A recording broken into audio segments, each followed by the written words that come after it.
What's up, people? We're doing a topic in today's video that I haven't done in a while, and that's the greatest album covers of all time. I picked another 6 iconic album covers for one reason or another, or maybe they're not even iconic, maybe I just like them. This is the third video I've done on this topic so far, so check out the first 2 as well if you're into this thing. If not, then beat it, or else things might get a little rough around here. I might have to put some fisticuffs in. Definitely not 95 and not born in 1920. We started off with this iconic album cover that Rolling Stone magazine ranks as the 4th greatest album cover of all time. It is, of course, Pink Floyd's The Dark Side of the Moon from 1973. It's the highest ranked album cover in this video by Rolling Stone standards, which sometimes I don't really count, but they probably ranked this before they went to shit.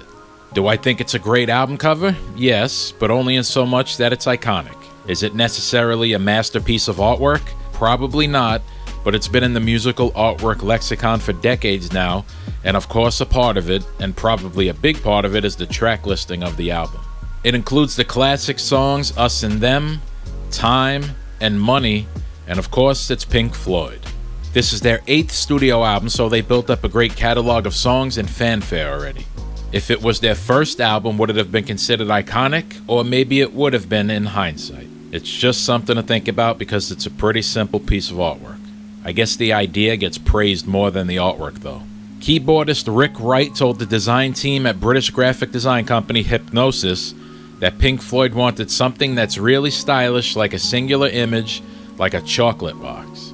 Forrest Gump would be proud, and as simple as an image as this is, somehow I don't think an equally simple chocolate box would have drawn the same intrigue. The Hipgnosis team came up with a prism because Pink Floyd is known for having light shows at their concerts. So we have a solid black background with a prism and light passing through it to form a rainbow. I don't know if they just like the lights or if they want their fans to be high in the audience and think they're traveling through space. I guess coincidentally, a chocolate box might have been just as iconic, knowing what they put in the chocolate these days. Not that I've ever done anything like that because I'm a good boy. I remember seeing a couple of years ago with the 50th anniversary of this album with all the people on Twitter talking crap about Pink Floyd because they thought it was a new album and that Pink Floyd was making a statement supporting the LGBTQ community. And this is one of the reasons why I hate people. This album came out in 1973 and the troglodytes on Twitter found a way to make it controversial by thinking it was what some people call woke these days instead of an interpretation of optical refraction of light. And even if they were supporting the LGBTQ community, so what? The inside of the cover also has a heartbeat in the representation of sound and light to symbolize life. I mean, it's not my favorite artwork on an album cover, but it's somewhat intriguing because of the actual idea of what's going on there. A little fun fact is that the Hipgnosis team originally suggested using Marvel's Silver Surfer on the album cover in some way, and Pink Floyd rejected the idea. I mean, the Silver Surfer does look pretty cool, but then they'd probably have to get permission from Marvel and all of that, and it's a whole big headache probably. Up next is an album cover that might be interpreted as a juvenile parody that a show like South Park might come up with. The album is Fleetwood Mac's 11th studio album called Rumors from 1977, and yes, you see it correctly, those are balls dangling from his, ball area. The Rumors album is all about the band's relationships and affairs with each other that caused a ton of drama between them. It made for a great album though and catapulted Fleetwood Mac into music stardom, ultimately having the album inducted into the Grammy Hall of Fame in 2003. The album includes classic songs like Dreams, You Make Lovin' Fun, Songbird, Don't Stop, Go Your Own Way, Gold Dust Woman, and The Chain. That's 7 classics on an album of 11 songs. Most of us struggle to write one good song. I'd say that's definitely one of the best albums of all time. It also sold more than 40 million units worldwide. The artwork on this album cover is also pretty simple, just like the previous Pink Floyd album cover, and was shot by Herbert Worthington. Here you see drummer Mick Fleetwood and lead singer Stevie Nicks posing in what could be seen as their own ballet show about how Mick was wearing such tight pants that his balls fell out of his body. Stevie was actually dressed as her stage persona Rhiannon, which is also a famous Fleetwood Mac song. Stevie Nicks was no stranger to Mick's balls as they actually had an affair, and this was after Stevie's relationship with the guitarist Lindsey Buckingham. It doesn't mean you have to put them on an album cover. Those weren't actually Mick Fleetwood's balls, not that I thought that you thought that they were, but people have been dumber. Reference back to the Pink Floyd album for proof. Mick Fleetwood said that he was a little bit drunk at an early Fleetwood Mac show and was in the bathroom, and that there were these balls that you see on those old school toilet bowls that are attached to the chain when you're ready to flush. Just like most guys, I guess he had a juvenile sense of humor and dangled them to represent his ghibli bits. Mick is anatomically talented because if you've already noticed, there's a third ball in the picture. It's a crystal ball in his left hand. It might be a bit hard to see because the picture is in black and white. No wonder why the relationship didn't last. Women can only handle so much. This next album cover might be my favorite in this video, but the final album cover in this video gives it a run for its money. It's kind of akin to the music video Take On Me by a-ha from 1984, except just with a lot more color. This one is Duran Duran's album Rio from 1982, and it helped define the pop culture era of the 80s. This one was designed by Malcolm Garrett and painted by Patrick Nagel. Garrett was on a pretty tight deadline and he had only a week to design the cover. The inspiration for the girl on the cover wasn't known for decades, but experts on Patrick Nagel's work named Monica Moynihan and Mark Walker identified the model as Marcy Hunt recently in 2024. I couldn't find any pics of them, and I don't know what they look like, so I didn't just want to post any pics of people with those names without knowing for sure. However, Marcy Hunt was in an issue of the magazine Vogue Paris from February of 1981 with a great big smile just like in the album cover. Her name in the industry was actually The Smile. Marcy Hunt had no idea that her image was used in the making of the album cover though, but she said that she danced to the song Rio at her wedding. If I were her, I would have had a very nice late wedding gift sent to me for payment for using my likeness. Marcy is now a Napa Valley winery owner, so I guess she's not doing too shabby though. Duran Duran said that the album cover really solidified what they were trying to get across on the record, the idea of old and new clashing, tradition and change coming together. I'm not sure how that's tied to the image on the album cover though. It's just a model illustrated in a lot of color. I actually love this cover though because the colors just make it pop, and it has a crispness to all the lines with really nice contrast between the colors. I really do think that that's all it takes. It doesn't have to be some grand design or big idea. Interpreting a photo and just switching it up a little bit is apparently enough to make this glorified monkey clap his hands. I used this next artist in the first video in this series. The name of this album is a mouthful. This one is David Bowie's The Rise and Fall of Ziggy Stardust and the Spiders from Mars. So it's tied to the previous album cover of his that I used, but this one came before the other one. This one was photographed by Brian Ward in monochrome and was recolored by illustrator Terry Pastor. Again, I couldn't find any pics of Brian Ward. I did, however, find these different pics from that photo shoot, and these pics are great. There's just something about them that gave me a kick. I guess it's just seeing the real photos away from the illustration. It just makes it so much more tangible and real. This is what that spot in London looks like now with a completely different atmosphere. You could even see the name Ziggy right here. From what I read, the area has a lot of Ziggy Stardust themed bars and restaurants. And of course, right next to where the photo shoot was is prime real estate. Some of David Bowie's album covers represent a different personality that he created, although not all of his personalities are represented in an album cover. We have the Thin White Duke, Aladdin Sane, Halloween Jack, the Blind Prophet, and of course, Ziggy Stardust. Ziggy Stardust is an alien rock star, and we have him here in a London alleyway on a rainy night, airing out his alien crotch because aliens obviously have giant balls. He could have had such a great collaboration with Fleetwood Mac. What a missed opportunity. Brian Ward said that David Bowie wanted Ziggy to come off as a real stranger like a science fiction movie. There have been some conspiracy theories surrounding this album cover, with one saying that the K West that you see here was a code for the word quest, which wouldn't be outlandish if he's an alien rock star that came to Earth. So sure, he would be on a quest.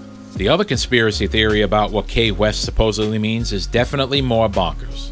Some people think that David Bowie predicted the rise of Kanye West.